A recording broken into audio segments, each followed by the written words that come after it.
I'm a registered respiratory therapist.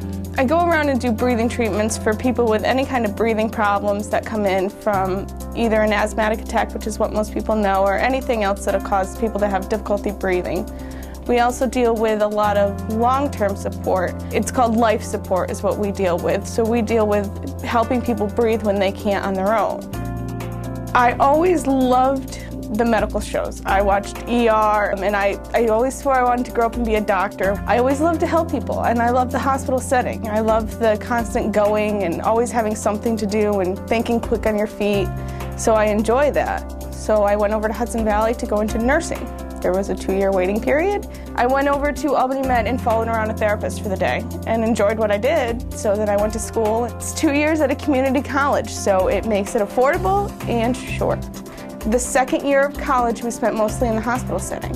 You kind of learn in the job following different therapists around so that you're more comfortable in a hospital setting when you get out on your own. Plus you see real life. Instead of working in a classroom, you see what really goes on. You have a lot of work to do at home, a lot of memorizing different problems, different diseases, but it wasn't bad and it was over in 2 years, so it's over before you know it.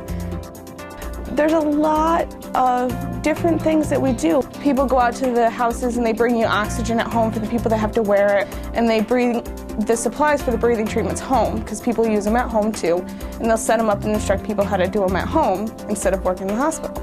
I don't just help people get better from being sick. A lot of times it's talking to them and educating them on what their disease is or what's making them sick.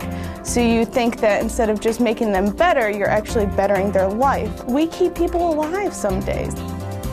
I work 3 days on and 5 days off most of the time. I do 12-hour shifts, so instead of working 5 days a week, I work 3.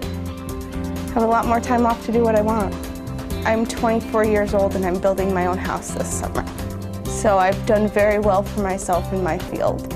I've been in it for 4 years and I'm very stable in my life.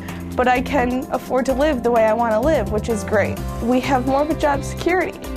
There are less of us in the population. Not a lot of people know about respiratory. So there are a lot less people going through school. So when you come out into the job market, you can get a job anywhere you want before you invest the time into it to see if it's something you can do. Shadow somebody. Go with them for a day and see what they do. To get an idea of what happens on a normal day, what you're going to come into contact with, and what you're going to have to be able to mentally deal with some days. If you like healthcare, it might not be for you, but it's for a lot of people, and I enjoy it. I like my patients. I deal with an older population now. A lot of my patients are over 60 to 80, and the stories they tell you. They just want to talk, and the stories they can come out with are great. I have a lot of fun.